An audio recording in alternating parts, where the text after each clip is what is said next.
छत्तीसगढ़ की चुनाव चर्चा में आपका स्वागत है। कांग्रेस के एक दिग्गज नेता हुआ करते थे महेंद्र कर्मा। महेंद्र कर्मा ने अपने जीवन का पहला चुनाव भारतीय कम्युनिस्ट पार्टी की टिकट पर लड़ा और वो जीतकर भोपाल में पहुंचे विधानसभा में।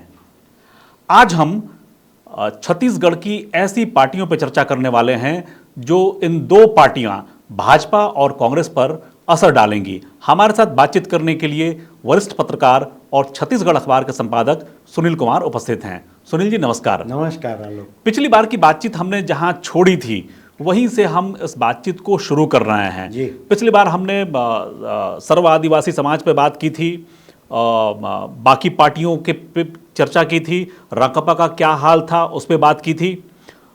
सीपीआई, बस्तर में सीपीआई का खासा दबदबा रहा है। 1980 से मैं अगर ठीक याद कर पाता हूं तो 3-4 विधायक जो है उस इलाके में रहे हैं सीपीआई के। हाँ। इस बार सीपीआई इंडिया गठबंधन में है। हाँ। सर्व आदिवासी समाज ने खुलकर कहा है कि वो सीपीआई के एक कैंडिडेट मनीष कुंजाम को समर्थन देंगे। बिल्कुल। कोंटा के इलाके से। बिल्कुल। क्या भविष्य दिखाई पड़ता है और कहां अंतर्विरोध दिखाई पड़ता है? देखिए, मैं एक तो ये कहूँगा कि इंडिया गठबंधन जो है वो कांग्रेस के लिए छत्तीसगढ़ से अधिक महत्वपूर्ण है। इस नाते अगर ऐसा होगा कि सीपीआई के लिए एक सीट कांग्रेस बस्तर में छोड़े इंडिया गठबंधन के नाम पे, तो मुझको हैरानी नहीं होगी। मुझको ये लग रहा है कि इस इंडिया गठबंधन को मजबूत करने के लिए, क्योंकि राहुल गांधी उसके सेंटर में है, कांग्रेस उसके सेंटर में है, धुरी है, सारा इंडिया गठबंधन उनके इर्द गिर्द चल रहा है। और राहुल गांधी को सुप्रीम कोर्ट से राहत मिलने के बाद और पार्लियामेंट में उनके मोदी के खिलाफ भाषण के बाद जिस तरह से वो एक विजेता के मुद्रा में दिख रहे हैं, तो मुझको लग रहा है कि गठबंधन के साथियों के बीच अपनी पकड़ को मजबूत करने के लिए कांग्रेस को अगर एक सीट छोड़नी पड़ेगी सीपीआई के लिए मनीष कुंजाम की, तो मेरा ऐसा मानना है कि कांग्रेस छोड़ेगी। ये एक चीज़ हुई मनीष कुंजाम के सीट की। लेकिन अब हम अगर इससे परे बात करें तो छत्तीसगढ़ की बाकी 89 सीटों पर सीपीआई और सीपीएम के वर्कर कुछ कुछ हैं। कहीं 100 होंगे, कहीं 200 होंगे, कहीं पार्टी के फुल टाइम वर्कर हैं, कहीं ट्रेड यूनियन के लोग हैं लोग।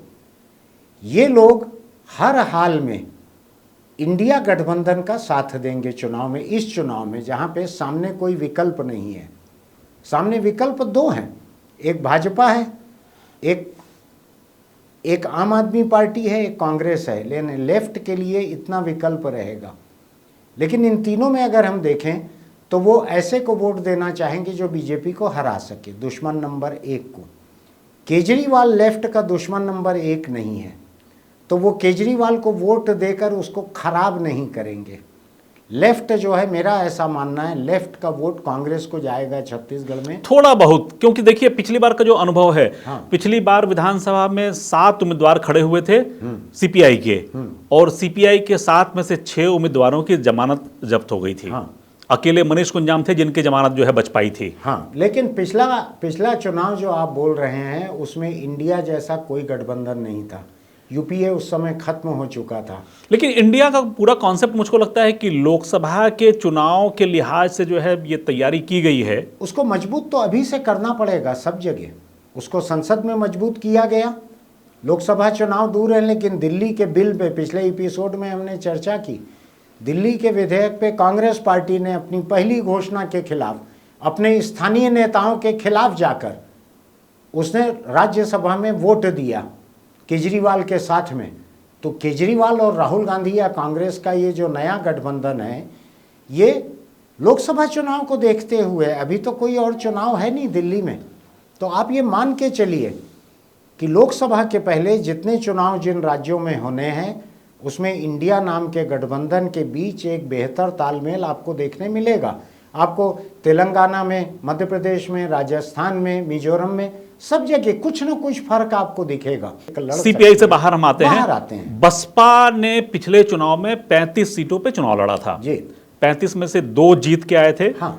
5 जो है वो जमानत बचा पाए थे। हाँ, इस बार बसपा की स्थिति कैसी दिख रही है? बसपा वो पार्टी है जिसने इस बार चुनाव में सबसे पहले उम्मीदवार अपने घोषित कर दिए हैं। सबसे पहली पार्टी के जो अध्यक्ष हुआ करते थे, पुराने विधायक हुआ करते थे दाऊराम रत्नाकर, हाँ, उनको मस्तूरी विधानसभा से जो है टिकट दी गई है। हाँ, क्या दिखाई पड़ता है? लिस्ट में एक सवर्ण का नाम भी है, शायद एक ब्राह्मण जी भी है जी उसमें। जी।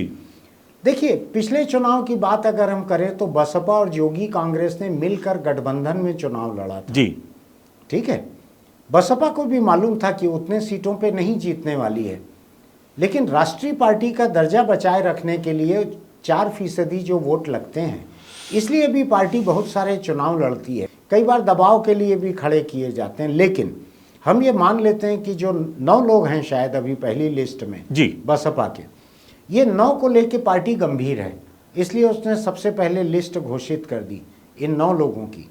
जैसा कि आप और ये भी साफ कर दिया कि इस बार कोई गठबंधन नहीं होने वाला है। हाँ, ये तो मैं नहीं मानूंगा, क्योंकि गठबंधन की गुंजाइश जो है वो तो बाकी सीटों पे बची हुई है। बाकी सीटों पे बची रहती है, इसमें कुछ भी अनहोनी नहीं रहती। राजनीति में बड़े हैरत में डाल देने वाले हम बिस्तर कभी भी पैदा हो जाते हैं।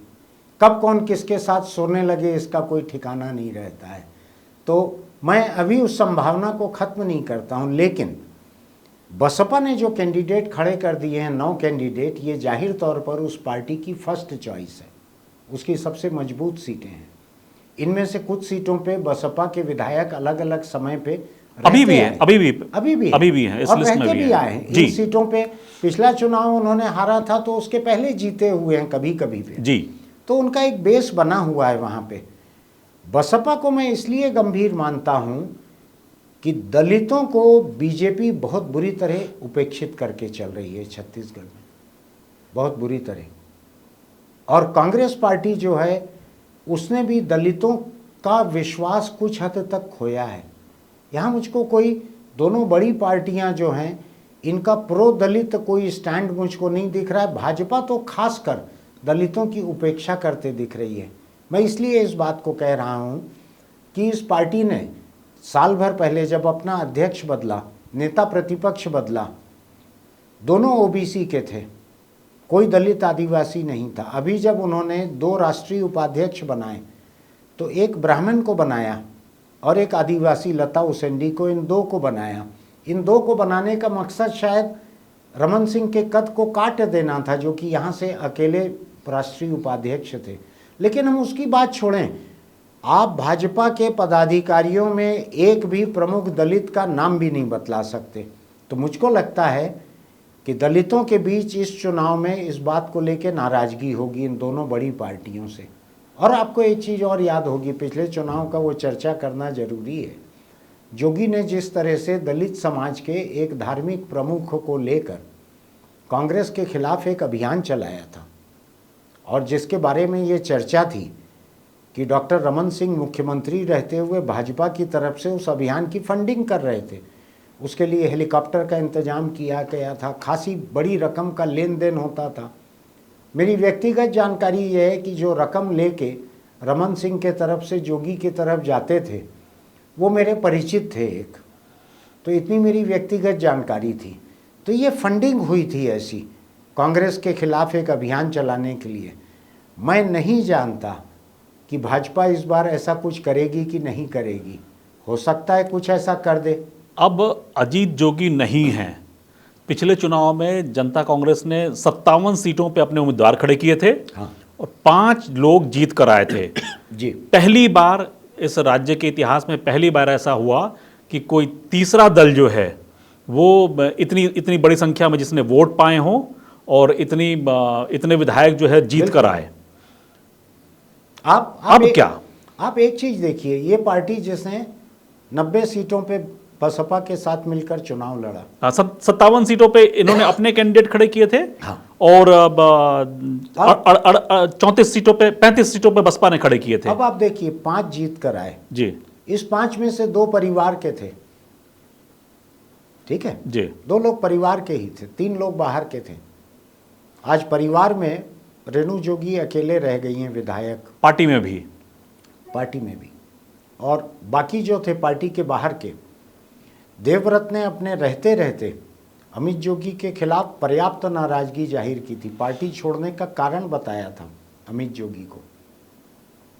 और धर्मजीत और प्रमोद शर्मा, इन दो लोगों ने भी पार्टी छोड़ने का कारण अमित जोगी को बताया था सार्वजनिक रूप से।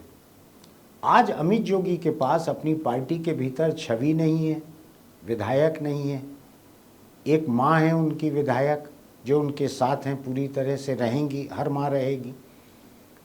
इस चुनाव के पहले अगर आपको याद होगा तो तेलंगाना की केसीआर के साथ एक गठबंधन की उनकी चर्चा चल रही है जी जी, कि ये केसीआर की पार्टी में विलय हो जाए जोगी कांग्रेस का। और वो केसीआर ने भी अपनी पार्टी का नाम बदलकर बीएसआर कर दिया, भारत स्तर का राष्ट्रीय पार्टी बनाने के लिए। तो कम से कम तेलंगाना से लगे हुए बस्तर के कुछ इलाके में फायदा मिलेगा, कुछ होगा। लेकिन वो बातचीत किनारे किसी पहुंचे, इसके पहले वो बातचीत टूट गई। अमित जोगी ने ही घोषणा की उसकी कि अब हम उनके साथ नहीं हो रहा विलय, ये उन्होंने कहा। ये चुनाव जो एक दिलचस्प बयान जो है आपको शायद ध्यान होगा, हाँ, अभी पिछले सप्ताह आया है मुख्यमंत्री का, हाँ, जिसमें उन्होंने कहा है कि रेणु जोगी का कांग्रेस पार्टी में स्वागत है, हाँ, बाकी लोगों के लिए जो है वो नाराजगी है। ये बहुत इस तरह पुराना की स्टैंड है जी। आपको बतलाऊं मैं, अजीत जोगी ने अपने रहते हुए कांग्रेस में आने का, अपने परिवार को कांग्रेस में लाने की बहुत कोशिश की। और मैं पहले के कई एपिसोड में ये बात कह चुका हूँ कि अजीत जोगी की सोनिया गांधी तक ऐसी पहुँच थी, ऐसी पकड़ थी कि वो तकरीबन तमाम काम करवा लेते थे। लेकिन छत्तीसगढ़ में वो अपनी पार्टी का कांग्रेस में विलय नहीं करवा पाए, पार्टी में वापस नहीं आ पाए। कांग्रेस में अड़ंगा केवल एक था, अमित जोगी। अमित जोगी के नाम पे भूपेश बघेल कभी तैयार नहीं हुए, कांग्रेस के अधिकतर लोग कभी तैयार नहीं हुए। अमित जोगी की कुछ साख ऐसी थी कि कांग्रेस में कोई भी उनको लेने से, छूने से कतराते रहे। और रेणु जोगी के बारे में हमेशा ये गुंजाइश बनी रही कि वो कांग्रेस में आ सकती हैं, वो आ जाएं। उन्होंने कांग्रेस के खिलाफ कभी कोई ऐसी बातें नहीं कही थी, कांग्रेस को इतना नुकसान नहीं पहुंचाया था। तो अपने परिवार में रहते हुए उनको जोगी के साथ जाना उनकी मजबूरी थी। लेकिन कांग्रेस पार्टी में उनकी जगह हमेशा थी, अमित जोगी की जगह कभी भी नहीं थी। मुझको लगता है कि वो हालत आज भी है। आज भी अगर रेणु जोगी बेटे के बिना अगर आना चाहेंगी तो कांग्रेस के दरवाजे उनके लिए खुले रहेंगे। आप बता रहे हैं कि सीएम ने ऐसा कहा है यहाँ जी। अब अगर हम देखें तो जोगी कांग्रेस जो पिछले चुनाव में अजीत जोगी के रहते हुए जितने बड़े पैमाने पे उन्होंने चुनाव लड़ा था और 5 सीट जीत के आना, आप बतला रहे हैं कि कोई भी थर्ड पार्टी के लिए सबसे बड़ी बात। हाँ, ये इतिहास कायम किया उन्होंने। इस बार हालात बिल्कुल ही बदले हुए हैं। अमित जोगी को पार्टी के कोई भी बड़े नेता पसंद नहीं करते थे, सब छोड़ के चले गए। अब जो उनके पास बचे हुए हैं, आप देखिएगा अभी आम आदमी पार्टी का जैसे जैसे काम बढ़ेगा, कई पार्टियों से लोग छोड़ के आम आदमी पार्टी में जाएंगे।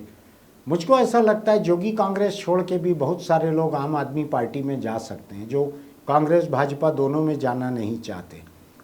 मुझको लग रहा है पिछले चुनाव के से अगर मुकाबला करें, हम इस पार्टी की बात को ख़त्म करें, तो मुझको नहीं लगता कि पिछले बार के मुकाबले 5-10% से ज़्यादा इस पार्टी की गुंजाइश रहेगी।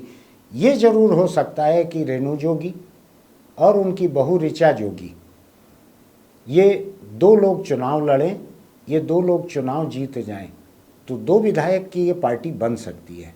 अमित जोगी खुद चुनाव लड़ेंगे नहीं लड़ेंगे मुझको नहीं मालूम है।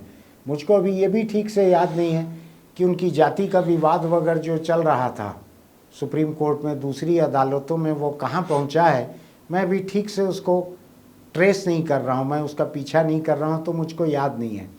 लेकिन ऋचा जोगी जो हैं, अमित जोगी की वाइफ, वो एक बहुत ही भली लड़की हैं, वो बहुत ही मृदुभाषी हैं, शांत हैं।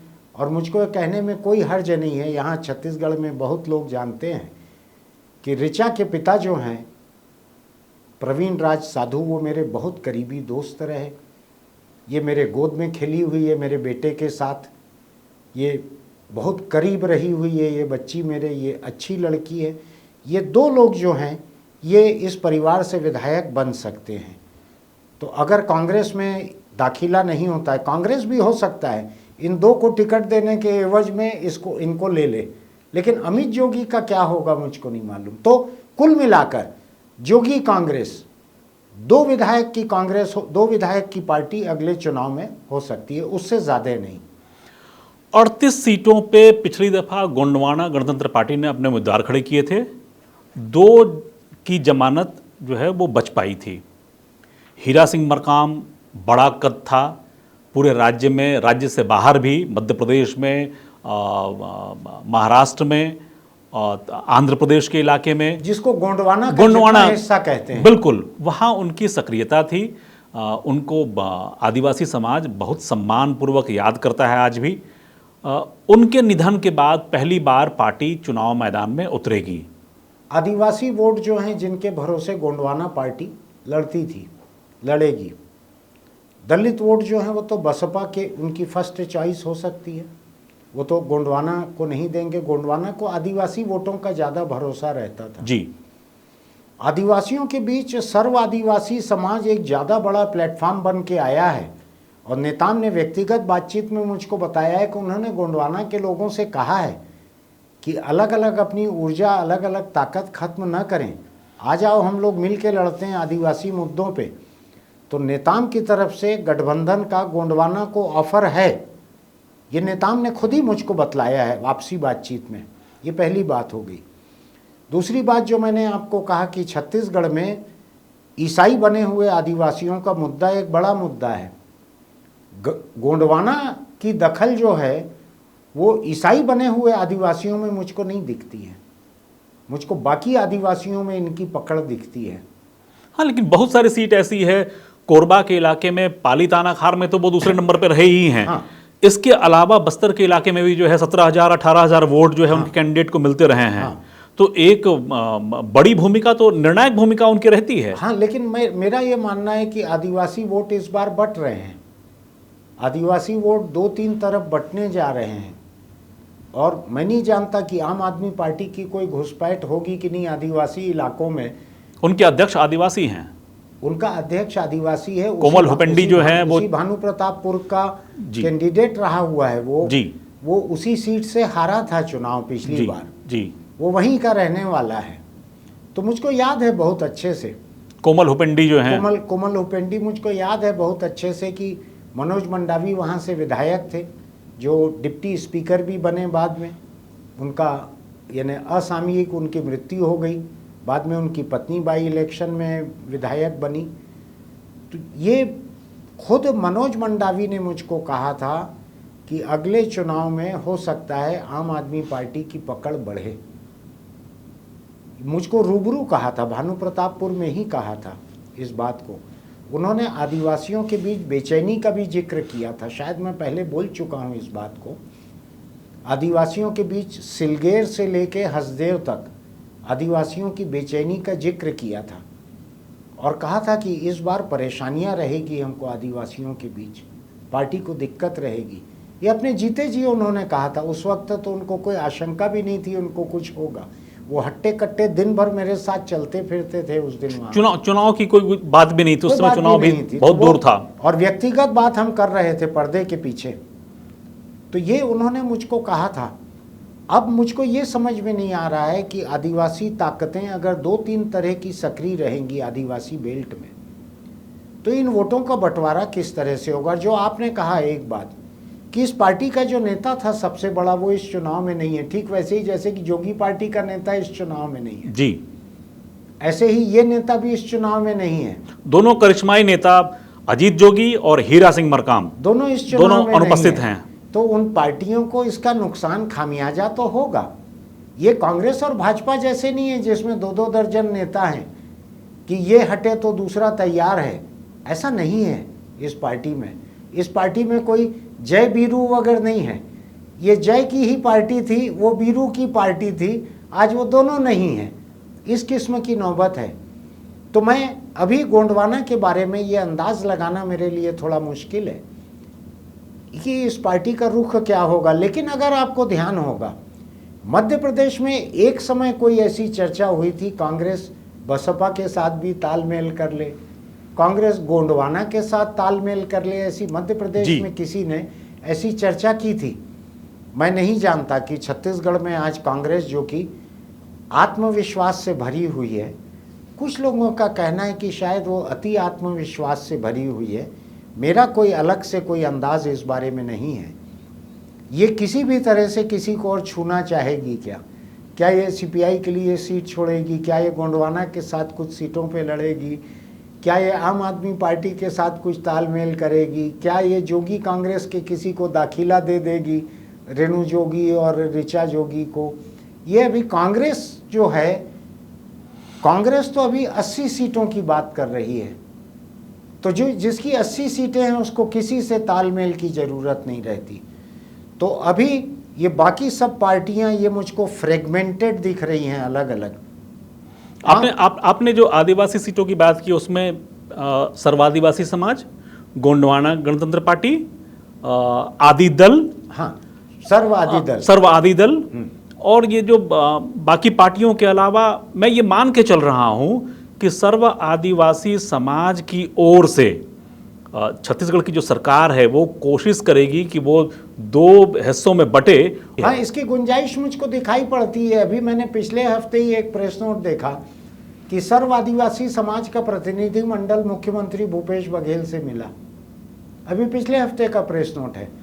उसका मतलब ये है कि सरकार सर्व आदिवासी समाज के नाम से किसी और ताकत को रिकॉग्नाइज कर रही है, मान्यता दे रही है। तो ये वो पार्टी या तो सर्व आदिवासी समाज जो चुनाव लड़ने के लिए तैयार है उसके खिलाफ खड़ी होगी, हाँ, या कांग्रेस के पक्ष में खड़ी होगी। हाँ, ये कई चीजें हो सकती है। यानी कई बार ये भी होता है कि इस जाति का व्यक्ति कांग्रेस का है, इस जाति का व्यक्ति सर्व आदिवासी समाज का है, तो सर्व आदिवासी समाज की जाति के ही किसी को खड़ा कर दिया जाए। जैसे कि रायपुर दक्षिण में खासकर बृजमोहन अग्रवाल की जो सीट है उसमें अगर आप देखेंगे इतनी बड़ी संख्या में मुस्लिम लोग खड़े होते हैं, आप हैरान हो जाएंगे। आपको लगेगा कि ये मुस्लिमों की हर बस्ती से एक एक कैंडिडेट खड़े हैं। 22 वोट 25 वोट 22-25 100 जितने भी वोट जो पाए वो वोट कम से कम कांग्रेस को जाने से तो रह गए। तो ऐसे जो चुनावी भाषा में मैं बहुत पसंद नहीं करता, लेकिन चुनावी भाषा में जिसको वोट कटवा कहते हैं, तो हो सकता है कांग्रेस सर्व आदिवासी समाज के बागी लोगों के रूप में ऐसे वोट कटवा खड़े करे। ये भी हो सकता है कि सर्व आदिवासी समाज के संगठन को ही एक चुनौती दी जाए और उसमें कोई तकनीकी ग्राउंड निकाल के नेताम को बेदखल कर दिया जाए। ये भी हो सकता है। नेताम कोई बहुत मजबूत संगठन करता नहीं है, उन्होंने ऑर्गेनाइजेशन को बारीकियों से नहीं देखा है।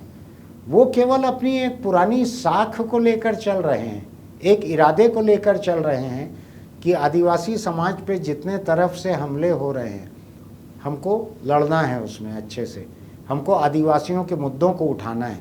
हो सकता है कि कोई भीतर चुनौती दे दे और बेदखल कर दे। जब शरद पवार और उद्धव ठाकरे जैसे के संगठन को भीतर से चुनौती दे के और उनकी कुर्सी को, उनके सिंहासन को पलट दिया गया, पता भी नहीं लगा किसी को। आज दोनों जो हैं वो अदालत के रहमो करम पे खड़े हैं कि अदालत कहेगी तो ये पार्टी है, नहीं तो नहीं है।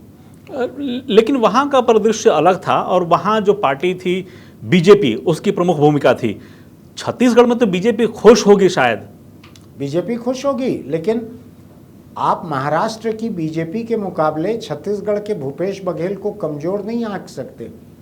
अगर वो ये तय कर लेंगे कि हमको यहाँ पे सर्व आदिवासी समाज को तोड़ना है तो वो इसका रास्ता निकाल लेंगे। वो बहुत ही तेज नेता हैं भूपेश बघेल, जो कोई भी उनको कम आंकते हैं मैं उनको सही नहीं मानता। उन्होंने जिस तरह से 15 साल की रमन सिंह की सरकार को हराया, उसके पहले के 5 साल संगठन को जिस मजबूती के साथ चलाया, सरकार बनाने के बाद जितने तरह के संकट उनके ऊपर आए हुए हैं, कानूनी संकट, जांच एजेंसियों के संकट, अदालतों के संकट, इतने संकटों के साथ इतना सक्रिय मुख्यमंत्री जो रात दिन केवल काम कर रहा है, रात दिन केवल प्रचार कर रहा है, सरकारी कार्यक्रमों से भी, पार्टी के कार्यक्रमों से भी, मुझको नहीं लगता कि उनकी तैयारी जो है वो नेताओं को ठिकाने लगाने की नहीं होगी। ठिकाने लगाने से मैं रामावतार जग्गी जैसा ठिकाना नहीं बोल रहा हूँ, साफ कर दूँ। राजनीतिक रूप से नेताओं के पर कतरने की तैयारी भूपेश बघेल की नहीं होगी, ऐसा मैं बिल्कुल नहीं मानता। लेकिन ऐसी ही तैयारी के साथ अजीत जोगी भी चुनाव मैदान में थे। आपको ध्यान होगा कि अजीत जोगी ने सत्ता में आने के कुछ ही दिन के बाद छविलाल रात्रे बसपा के विधायक थे, सबसे पहला विधायक जिसने जो है इस्तीफा दिया था, और कांग्रेस में जो है जिनका विलय हुआ था, रामदयाल उइके, हाँ। और दर्जन भर विधायक। हाँ। और उनको भी उम्मीद यही थी कि वो 70 पार जो है विधायकों की टीम लेकर आ रहे हैं 2003 के चुनाव में। हाँ। हश्र हम सब ने देखा है। हाँ, 2003 के चुनाव की एक दिलचस्प बात बतलाता हूँ आपको। मेरी व्यक्तिगत जानकारी बहुत थी।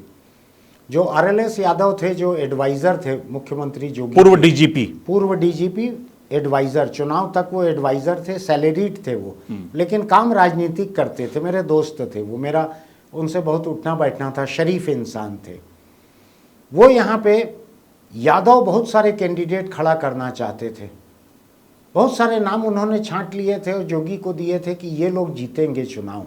उसमें बहुत सारे यादव थे, लेकिन जोगी ने उनको टिकट नहीं दिया। वो बृजमोहन अग्रवाल को हराने के लिए एक यादव नाम छांट लिया था RLS यादव ने कि ये इसके सामने बृजमोहन टिकेगा ही नहीं, पहला वही हारेगा प्रदेश में, लेकिन वो नहीं हो पाया। 2003 का चुनाव दिलचस्प इसलिए था कि 80 सीट 70 सीट इस तरह का सपना था जोगी का, उनके बेटे का और RLS यादव का जी। जब चुनाव हुआ तो इन तीनों लोगों ने अपने अपने को नापसंद कई लोगों को हरवाया जी, क्योंकि इनको मालूम था हम 70 सीट 80 सीट जीत रहे हैं जी। तो कुछ लोगों को यादव जी ने इशारा कर दिया, उनके वोट कट गए। कुछ को अमित जोगी ने हरवाया, कुछ को अजीत जोगी ने हरवाया। तो 2003 का चुनाव जो है वो कांग्रेस पार्टी ने, अजीत जोगी ने खुद होकर खोया, खुद होकर चुनाव को हारा। इसलिए हारा कि वो 80 सीटों के अति आत्मविश्वास में थे। मैं केवल इस आंकड़े को देखकर सोच रहा हूं कि आज कांग्रेस यहाँ पे 80 सीट की बात कर रही है, लेकिन मुझको भरोसा है कि भूपेश बघेल अपने पार्टी के नापसंद लोगों को हरवाने की वैसी कोशिश नहीं करेंगे जैसा 2003 में जोगी ने की थी। मुझको जो जानकारी है वो ये है कि मुख्यमंत्री का खुद का जो चुनाव सर्वे है वो 50 से 55 सीटों की बात कर रहा है कांग्रेस के लिए।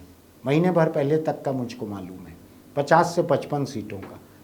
उनको भी मालूम है कि ये सर्वे थोड़ा नीचे भी जा सकता है, तो वो पार्टी के किसी कैंडिडेट को हरवाने की कोशिश करेंगे भूपेश बघेल, ऐसा मुझको नहीं लगता है। अगर उनको ये गारंटी ना लगे कि 80 सीट पे वो आ रहे हैं, 75 सीट पे वो आ रहे हैं, अगर वो 75 पे आ रहे हैं तो 5 चुनिंदा हार भी जाएं तो क्या फर्क पड़ता है। ऐसे में हो सकता है कि कोई दूसरी पार्टी जो है जो उनके कहे कैंडिडेट खड़ा करे और कांग्रेस कैंडिडेट को हराए, ये हो सकता था, लेकिन अभी मुझको वैसा नहीं लग रहा है। हम एक चीज को भूल रहे हैं आलोक अभी जी, वो ये है कि छत्तीसगढ़ क्रांति सेना नाम का एक संगठन जी, जो मोटे तौर पर पिछड़ा वर्ग का एक संगठन दिखता है, कोई बघेल उसके अध्यक्ष हैं। पूरे राज्य में मतलब जो बस्तर के इलाके हैं उसको छोड़ दिया जाए अगर, छोड़ दिया तो पूरे जाए, राज्य में उसकी अपनी एक उपस्थिति जो है दर्ज की गई है। वो बड़े आक्रामक बयान देते हैं जी, आक्रामक आंदोलन करते हैं, बाहरी लोगों को निकालो, अग्रवालों को भगाओ। मुझको ये भी याद है कि उन्होंने शायद कोयला घोटाला या जिन लोगों ने आदिवासी जमीन खरीदी है, कोल माफिया या कोल वाशरी, कोल माइन वाले, ऐसे कुछ लोगों के खिलाफ भी कुछ बयान इन लोगों ने दिए हैं। मैं इस संगठन के बारे में सोच रहा हूँ, मुझको ये पता लगा है कि ये संगठन भी किसी एक नाम तले, बैनर तले ये चुनाव मैदान में उतरने वाला है। मैं बहुत ज़्यादा महत्व नहीं देता हूँ, लेकिन छत्तीसगढ़ में 1500 के जीत हार वाली भी मैं ये कहना चाह रहा हूँ, धमतरी के विधायक मैंने इंटरव्यू किया था, 464 वोट से जीती हैं वो, और तब जीती हैं जब कांग्रेस का बागी वहाँ एक खड़ा करवाया था, रामगोपाल अग्रवाल ने, कांग्रेस के कोषाध्यक्ष ने गुरमुख सिंह को हराने के लिए कैंडिडेट खड़ा करवाया था पवार, उसको 19,000 या कितने वोट मिले थे। ऐसे ट्रेंगुलर में 464 से बीजेपी वहाँ जीती थी। ये छत्तीसगढ़ क्रांति सेना अगर किसी बैनर तले चुनाव लड़ती है, इनके तेवर आक्रामक हैं। आज पूरे देश का माहौल ओबीसी की एक नई जागरूकता का है, पुनर्जागरण का दौर है ओबीसी का, बिहार के जातीय जनगणना से लेके बाकी चीज़ों तक। छत्तीसगढ़ में अगर 1,500 वोट पाने वाले भी ऐसे कैंडिडेट इनके खड़े होंगे तो उसका क्या होगा। और दूसरी दिलचस्प बात मैं कहना चाहता हूँ, शायद इसके बाद समय खत्म हो जाए। इस छत्तीसगढ़ क्रांति सेना के बारे में कुछ दिन पहले किसी ने मुझको बताया था, मेरी कोई जानकारी नहीं है, किसी ने मुझको बताया था कि ये भूपेश बघेल और उनके राजनीतिक सलाहकार विनोद वर्मा, इनके मार्गदर्शन में ये बना है संगठन, ऐसा किसी ने बताया था। लेकिन अभी कुछ दिन पहले पता लगा कि भूपेश बघेल ने इसके खिलाफ कोई बयान भी दिया। एफआईआर हुई है, उनके अध्यक्ष जेल गए हैं, इसी सरकार ने उनको जेल भेजा है। जेल भेजा है। तो ये दूसरी बात। तीसरी बात मुझको अभी पता लगी है, जो मुझको बताने वाले ने एकदम पुख्ता जानकारी कही है, वो ये है कि छत्तीसगढ़ क्रांति सेना को अब रमेश बैस का संरक्षण प्राप्त है। वो इसको सामने रख के चुनावी तैयारी कर रहे हैं पार्टी की। तो अगर ये भाजपा सामाजिक संगठन के तौर पे तो अभी तक उसकी भूमिका थी, हाँ, तो संभव है कि रमेश बैस उस सामाजिक संगठन को जो गैर छत्तीसगढ़िया लोगों के खिलाफ जिसने आंदोलन छेड़ रखा है उसको समर्थन कर रहे हो सकता है। मैं इसीलिए कह रहा हूँ, इसमें से मेरी व्यक्तिगत जानकारी नहीं है, जो मुझको अलग अलग लोगों ने बतलाया है, उसमें से एक भरोसेमंद व्यक्ति ने मुझको बतलाया है कि ये एकदम अंदरूनी बातचीत है कि रमेश बैस इस संगठन को बढ़ा रहे हैं, वही इसको चला रहे हैं, वही इसको चुनाव में इस्तेमाल करेंगे और ये चुनाव में काम आएगा ये संगठन। तो अभी जिसका चुनावी रुख हमको दिख भी नहीं रहा है, हमने उसके बारे में थोड़ा ज़्यादा बात कर ली है। लेकिन आने वाले दिनों में अगर ये संगठन उतरता है तो ओबीसी के भीतर आक्रामक तेवर वाले लोगों के, नौजवानों की, वोटरों की गिनती कम नहीं है। आज ओबीसी के लोग बड़े आक्रामक मूड में हैं। उनको अगर लगेगा कहीं तो वो अपने पार्टी के किसी ऐसे कैंडिडेट को कुछ वोट तो दे ही सकते हैं। अब आप अगर ये गिन लें कि 1,000-1,500 वोट भी इनको मिलते हैं और वहाँ पर ओबीसी का कैंडिडेट कांग्रेस का कोई होगा तो वो एक नुकसान कांग्रेस को ऐसा हो सकता है जिससे बाजी पलट जाए पार्टी की उस सीट पर। कांग्रेस और भाजपा के अलावा वो इतने सारे उनकी कैसी भूमिका रहेगी, ये चुनाव के साथ साफ होगी। हमारी चुनावी चर्चा जारी रहेगी। नमस्कार। YouTube के हमारे खास कार्यक्रम रूबरू के जरिए हम लगातार छत्तीसगढ़ के सांसदों, विधायकों से सवाल पूछ रहे हैं, उनके चुनावी क्षेत्र का जायजा ले रहे हैं। अगर आप भी चाहते हैं कि आपके क्षेत्र के सांसद, विधायक या उनसे जुड़ी पार्टी तक आप अपने सवाल पहुंचाएं, तो इसके लिए हमने एक खास नंबर की व्यवस्था की है। आप अपने सवाल हमें 6269626929 पर भेज सकते हैं। आप चाहें तो अपने सवाल हमें टाइप करके भेज सकते हैं, वॉइस मैसेज के ज़रिए भेज सकते हैं, या अपना वीडियो बनाकर भी आप अपने सवाल हम तक पहुंचा सकते हैं।